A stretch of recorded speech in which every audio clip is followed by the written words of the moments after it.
Hello সবাইকে, কেমন আছো তোমরা সবাই? আশা করি সবাই খুবই ভালো আছো। হঠাৎ করে ছাদে ঘুরতে ঘুরতে পুরনো এক টিভির বাক্সের মধ্যে এই ভাঙা বাল্বটি খুঁজে পাই।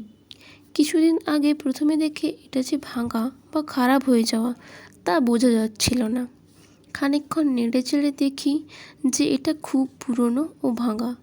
সেই দিন আর সেটা নিয়ে কিছু ভাবা হয়নি। আর কিছুদিন পর ঘরে এমনি বসতে একা যখন বসছিলাম ভাবলাম কিছু একটা করা যাক, কিন্তু সেই কিছুটা কি? তখন খানিক ভাবার পর মনে পড়ল সেই বাল্বটির কথা। যেমন ভাবা তেমন কাজ। ছুটে গিয়ে সেই পুরনো বাক্স থেকে বাল্বটি নিয়ে এলাম আর বসে পড়লাম কিছু একটা করার জন্য। কিছু একটার কথা ভাবতে ভাবতে প্রকৃতির কথা মনে পড়ল।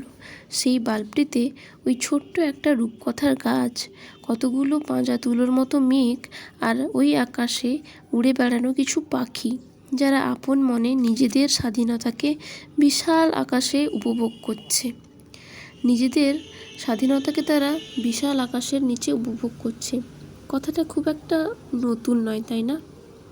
আমরা সবাই জানি যে পাখি বা প্রকৃতির কিছু নিজের আপন মনে, নিজের আপন বেগে, নিজেদের মতোই তারা বাঁচতে চায়। আমরা সবাই চাই, আমি বা আমার পার্শ্ববর্তী সব পরিবেশের যতজন থাকে, মানুষ হোক বা পাখি বা প্রাণী বা যাই হোক না কেন। আর সেই থেকেই আমি ইন্সপায়ার হয়ে এই কাজটি করেছি। আর দেখো, এখানে আমি চেষ্টা করছি যে কার্টুনের মতন কিছু একটা করার জন্য, যেরকম আমরা ছোটোবেলায় কার্টুনে দেখেছি, কার্টুনের ঘর বলো বা প্রকৃতি বলো বা গাছ পাখি ইত্যাদি।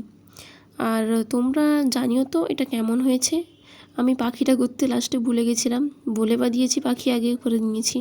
আর এখানে দেখো, ওই যে সাদা মতন গোলটা দেখছো, ওটা হচ্ছে আসলে একটা সূর্য টাইপের কিছু করার চেষ্টা করছিলাম।